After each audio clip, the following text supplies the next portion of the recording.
Hello दोस्तों, जय हिंद, वंदे मातरम, जय श्री राम। आप सभी का स्वागत है आपके अपने YouTube channel crazy science knowledge and experiments में।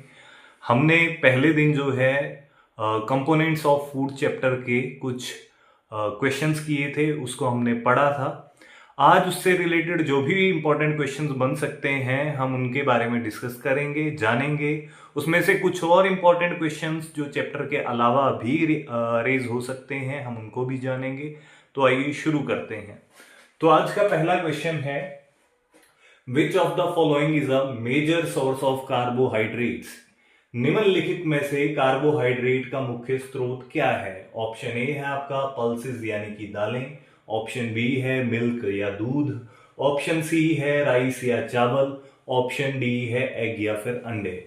तो यहां तक आपने अभी तक सोच लिया होगा क्या आंसर है, तो इसका सही आंसर रहेगा ऑप्शन सी राइस। पल्सेस दालें और एग अंडा, ये हमने डिस्कस किया था किस चीज का मेन सोर्स है, तो ये है प्रोटीन का। मिल्क जो है, दूध जो है, इसे बैलेंस्ड डाइट कहा जाता है। ये इंपॉर्टेंट क्वेश्चन यहां से अराइज होता है कि मिल्क जो है, दूध जो है, इसे बैलेंस्ड डाइट कहा जाता है। इसमें बैलेंस होता है, सारी चीजें इसमें मिल जाती हैं इंपॉर्टेंट, इसमें न्यूट्रिएंट्स मिल जाते हैं, विटामिन मिल जाते हैं, ठीक है। वाटर इसमें होता है, तो ये डाइजेशन में, रफेज एंड वाटर हमने पढ़ा था कि वो डाइजेशन में हेल्प करता है, तो ये इसमें भी हेल्प करता है। तो मिल्क जो है उसे बैलेंस डाइट कहा जाता है। तो पहले क्वेश्चन का जो आंसर है वो राइस रहेगा, चावल रहेगा। पल्सेस दालें और एग अंडे जो हैं ये प्रोटीन के सोर्स हैं, और मिल्क दूध जो है उसे बैलेंस्ड डाइट कहा जाता है। नेक्स्ट सेकंड क्वेश्चन देखते हैं, the main function of carbohydrates is to. Carbohydrate का मुख्य कार्य क्या है? ऑप्शन ए है बिल्ड मसल्स, मांसपेशियां बनाने का, ऑप्शन बी है प्रोटेक्ट बॉडी, शरीर की रक्षा करने का, ऑप्शन सी है प्रोवाइड्स एनर्जी, तो ऊर्जा प्रदान करने का, और ऑप्शन डी है फाइट डिजीज यानी कि रोगों से लड़ने का। तो यहां पे बात करते हैं, इसका जो सही आंसर रहेगा वो प्रोवाइड्स एनर्जी। क्यों? हमने एक चीज पढ़ी थी कि कार्बोहाइड्रेट्स को क्विक एनर्जी बूस्टर्स हमने पढ़ा था। क्विक एनर्जी बूस्टर्स यानी कि एकदम से एनर्जी देने वाले, त्वरित ऊर्जा प्रदान करने वाले, ठीक है। बिल्ड मसल्स, मांसपेशियां बनाना जो है ये काम है प्रोटीन का। और इसके अलावा आ गया प्रोटेक्ट बॉडी, बॉडी को प्रोटेक्ट करने का काम जो है वो प्रोटीन का ही होता है मेनली देखा जाए। या वैसे अगर हम बात करें तो ब्लड में हमारे जो डब्ल्यूबीसीज हैं, व्हाइट ब्लड सेल्स हैं, उनका मेनली रोल होता है शरीर को बचाने का। डिजीज से लड़ने का भी काम डब्ल्यूबीसीज का है। यहां मैं लिख रहा हूं डब्ल्यूबीसीज, जिन्हें हम श्वेत रक्त कणिकाएं या व्हाइट ब्लड कॉर्पसल्स कहते हैं, ठीक है। और शरीर की रक्षा करना भी ये डब्ल्यूबीसी का काम है। तो आई होप आपको ये दोनों क्वेश्चंस क्लियर होंगे। नेक्स्ट क्वेश्चन पे चलते हैं। नेक्स्ट थर्ड क्वेश्चन है हमारा, विच nutrient is responsible for body growth and repair. शरीर की वृद्धि एवं मरम्मत के लिए कौन सा पोषक तत्व उत्तरदायी है? तो ऑप्शन ए है कार्बोहाइड्रेट, ऑप्शन बी है प्रोटीन, ऑप्शन सी है फैट्स, ऑप्शन डी है विटामिन। यहां पे मैंने ये ऑप्शन हिंदी में इसलिए नहीं लिखे हैं क्योंकि कार्बोहाइड्रेट को कार्बोहाइड्रेट ही कहा जाएगा, प्रोटीन को प्रोटीन कहा जाएगा, फैट्स को बसा कहा जाता है, और विटामिन को विटामिन ही कहा जाएगा, ठीक है। कुछ लोग थे जिनकी क्वेरी थी कि आप बाइलिंगुअल पढ़ा दो, कि दोनों लैंग्वेजेस में आप क्वेश्चन जो है वो करवा दो, इंग्लिश और हिंदी में। लेकिन ऐसा कुछ भी नहीं है। 98% लोग आपको ऐसे मिलेंगे जिनको इंग्लिश में पढ़ के हिंदी में भी पढ़ना पड़ता है क्वेश्चन, ठीक है। या 98% ही लोग ऐसे हैं जो क्वेश्चन को दोनों लैंग्वेजेस में समझते हैं, ठीक है। तो 1-2% जो है मार्जिन कम है, लेकिन कोशिश मैं करूंगा। लेकिन फिर भी क्वेश्चन ये है थर्ड कि कौन सा शरीर की वृद्धि एवं मरम्मत के लिए कौन सा पोषक तत्व उत्तरदायी है? तो आंसर इसका आएगा प्रोटीन्स। प्रोटीन्स जो हैं वो हमारी बॉडी रिपेयर और ग्रोथ के लिए रिस्पॉन्सिबल हैं। कार्बोहाइड्रेट एनर्जी देने के लिए, फैट्स जो है वो हमें हमारी बॉडी को जो है वो ठंड से बचाने का काम करते हैं, चर्बी जिसे हम बोलते हैं। और फैट्स जो है हमारी बॉडी को बाद में एनर्जी देते हैं, लेट एनर्जी देते हैं। लेट एनर्जी कैसे? जैसे हमारा जब हमने व्रत रखा होता है, फास्टिंग पे होते हैं, तो हमारा फैट टूट के जो है वो हमें एनर्जी प्रोवाइड करता है। और ऑप्शन डी था विटामिन, तो इसका सही आंसर आएगा ऑप्शन बी प्रोटीन। नेक्स्ट है which food item is rich in protein, कौन सी भोजन सामग्री जो है वो प्रोटीन से भरपूर है। ऑप्शन ए है कार्बोहाइड्रेट, ऑप्शन बी है प्रोटीन, ऑप्शन सी है फैट्स और ऑप्शन डी है विटामिन। तो इसका भी आंसर जो है वो प्रोटीन रहेगा।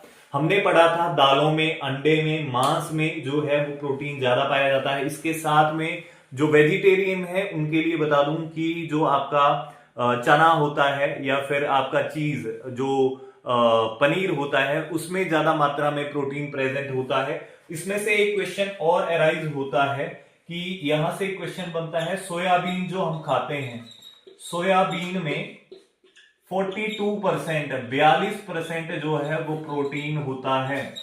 ठीक है, ये बहुत बार क्वेश्चन पूछा गया है, बहुत बार ये आता है पेपर में, तो ये मोस्ट इंपॉर्टेंट क्वेश्चन, इसको टिक कर लो, मार्क कर लो। सोयाबीन जो है उसमें 42% प्रोटीन जो है वो प्रेजेंट होती है। ठीक है, चलते हैं नेक्स्ट क्वेश्चन पे। नेक्स्ट क्वेश्चन आ गया fifth, which vitamin helps in maintaining good eyesight, अच्छी दृष्टि के लिए आवश्यक विटामिन कौन सा है। तो इसका आंसर रहेगा विटामिन ए। ये आपको पता है, हमने पढ़ लिया था कि आंखों से रिलेटेड कोई भी बीमारी हो तो उसके लिए कौन सा विटामिन रिस्पॉन्सिबल होता है, तो आंसर आएगा विटामिन ए। अगला सिक्स्थ क्वेश्चन है, vitamin C deficiency causes, vitamin C की कमी से होता है ऑप्शन ए नाइट ब्लाइंडनेस। ये तो ऑप्शन वैसे ही खाली हो गया क्योंकि नाइट ब्लाइंडनेस जो है विटामिन ए की कमी से होती है। ऑप्शन बी है स्कर्वी, डी है रिकेट्स और डी है सी है रिकेट्स और डी है बेरीबेरी। तो विटामिन, इसका आंसर जो आएगा वो विटामिन सी की डेफिशिएंसी से होता है स्कर्वी रोग, डी की डेफिशिएंसी से होता है रिकेट्स और विटामिन बी की डेफिशिएंसी से होता है बेरीबेरी रोग। ठीक है, ये हमने कर लिया था। अगला क्वेश्चन आ गया, mineral required for the formation of haemoglobin, haemoglobin के निर्माण में सहायक खनिज कौन सा है। ऑप्शन ए है कैल्शियम, ऑप्शन बी है आयोडीन, ऑप्शन सी है आयरन और ऑप्शन डी है शुगर। तो इसका जो सही आंसर आएगा वो आयरन आएगा। लोहा जो है वो हीमोग्लोबिन के निर्माण के लिए, ब्लड में क्या होता है, आयरन प्रेजेंट होता है ना, हीमोग्लोबिन जो है उसमें क्या होता है, आयरन प्रेजेंट होता है, वही तो हम चेक करते हैं, Fe सिंबल चलता है आयरन का। ठीक है, और यहां से क्वेश्चन और इंपॉर्टेंट अराइज होता है शुगर से, जो चीनी थी। बाकी तो हमने पढ़ लिया था, कैल्शियम से हमने पढ़ लिया था हड्डी और दांतों को मजबूत करता है, आयोडीन से हमने पढ़ लिया था कि जो आयोडीन है वो किसके लिए होता है, घेंगा रोग के लिए। ठीक है, तो घेंगा रोग क्या होता है, गोइटर, और गोइटर कहां पे होता है, गले में। ठीक है, तो ये जो है ये गले से रिलेटेड है, ये आंसर जो है ये गलत है, कैल्शियम भी, आयोडीन भी और शुगर भी, आंसर जो है वो आयरन आएगा। शुगर से एक क्वेश्चन मैं आपको बता रहा था, शुगर जो है, चीनी जो है, इसे स्वीट पॉइजन, धीमा जहर कहा जाता है, स्वीट पॉइजन।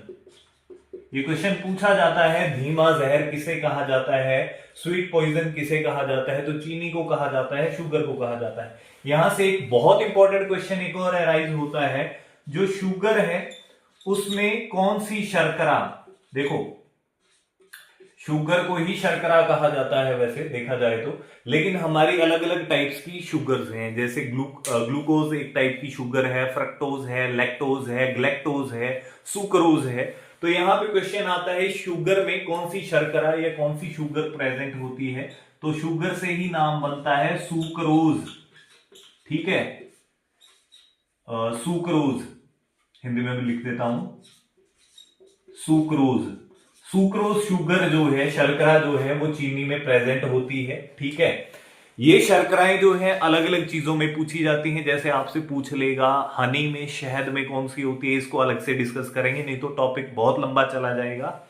ठीक है, लेकिन इंपॉर्टेंट याद रखना, शुगर को, चीनी को धीमा जहर या स्वीट पॉइजन कहा जाता है। और शुगर में, चीनी में जो हम खाते हैं, टेबल शुगर के नाम से क्वेश्चन आता है कि जो चाय में हम चीनी पीते हैं या टेबल शुगर जो है उसमें कौन सी शर्करा या शुगर प्रेजेंट होती है, तो आंसर आएगा सुक्रोज।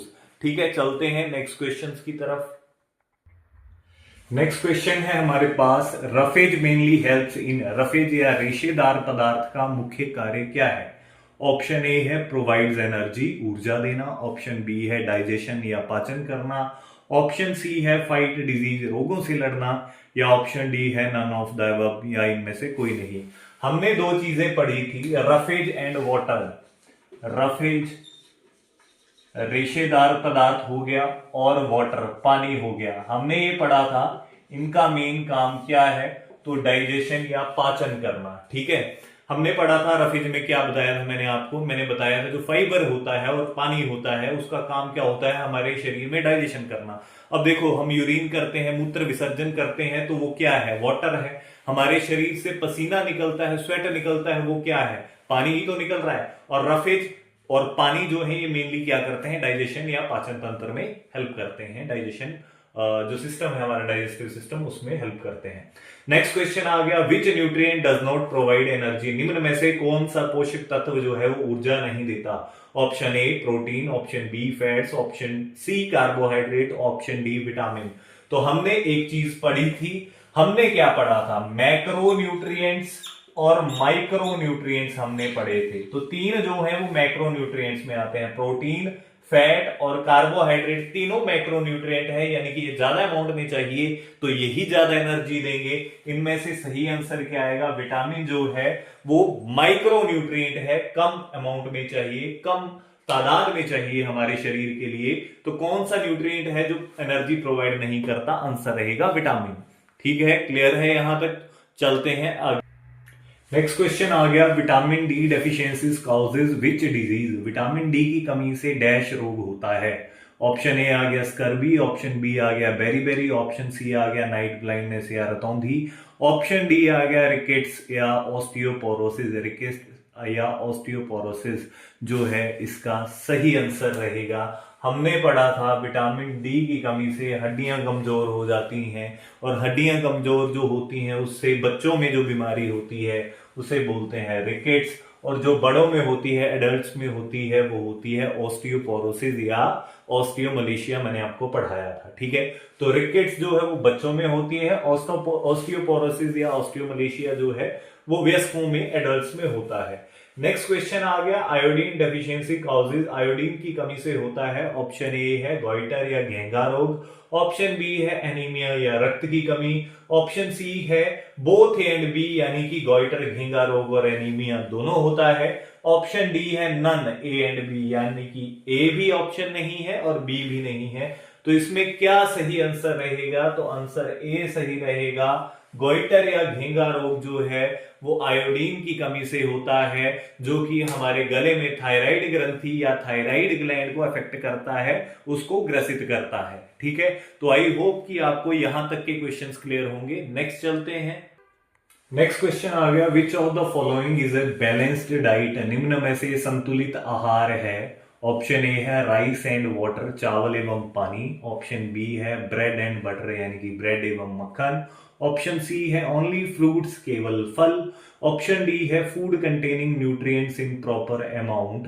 तो इसका सही आंसर आएगा food containing nutrients in proper amount, यानी कि ऑप्शन डी, सभी पोषक तत्व उचित मात्रा में युक्त भोजन। हमने चार चीजें पढ़ी थी, प्रोटीन जो है कितना चाहिए, 25%, कार्ब्स कितने चाहिए, ये भी 25%, फैट्स कितना चाहिए, ये 10%, और फ्रूट एंड वेजिटेबल्स ये कितने चाहिए, 40%। इसी को बैलेंस्ड डाइट कहा जाता है, यानी कि प्रोटीन की मात्रा जो है 25% हो, कार्बोहाइड्रेट्स की 25% हो, फैट्स की 10% हो, और फल एवं सब्जियां जो हैं उनकी 40% मात्रा हो, तो ऐसे भोजन को बैलेंस्ड डाइट कहा जाता है। ठीक हो गया जी। नेक्स्ट आ गया, अगला आपके लिए क्वेश्चन है, होमवर्क है ये, test to detect starch in food, भोजन में स्टार्च का पता लगाने के लिए कौन सा टेस्ट किया जाता है। ये आप सभी के लिए क्वेश्चन है, ये आप कमेंट बॉक्स में भी आंसर इसका दे सकते हैं, लेकिन कोशिश करिएगा आपको ये क्वेश्चन गूगल ना करना पड़े, लेकिन फिर भी अगर आप इसे गूगल करें तो उस क्वेश्चन को अच्छी तरह समझें। वैसे तो मैं आपको नेक्स्ट क्लास में सबसे पहले आते हुए यही क्वेश्चन करवाऊंगा, फिर अगली क्लास स्टार्ट की जाएगी। ठीक है, तो आई होप आपको ये सभी क्वेश्चंस क्लियर होंगे। इनमें जो सारे के सारे हमने क्वेश्चंस किए, ये सारे के सारे इंपॉर्टेंट क्वेश्चंस हैं। हर किसी एग्जाम के नजरिए से कोई भी आप एग्जाम उठा के ले लो, जिस भी एग्जाम में साइंस आती हो, उन सभी एग्जाम्स के लिए इंपॉर्टेंट क्वेश्चंस हैं। ठीक है, एक रिक्वेस्ट है आपसे, वीडियो को ज्यादा से ज्यादा शेयर किया कीजिए। जितने ज़्यादा सब्सक्राइबर होंगे हमारे, काश हो सकता है अगर ऐसा हो पाया, सब्सक्राइबर हमारे बढ़ गए, लाइक्स कमेंट और आप शेयर कर सकते हैं। अगर अच्छी खासी स्ट्रेंथ हो गई तो हम जो है व्हाइट बोर्ड की जगह जो है एक डिजिटल बोर्ड पे आ जाएंगे। ठीक है, ये सभी अब आपके ऊपर डिपेंड है, आप कितना शेयर करते हो, आप कितना लाइक करते हो और आप कितना सब्सक्राइब करते हो। ठीक है, तो आज के लिए इतना ही। जय हिंद, वंदे मातरम, जय श्री राम।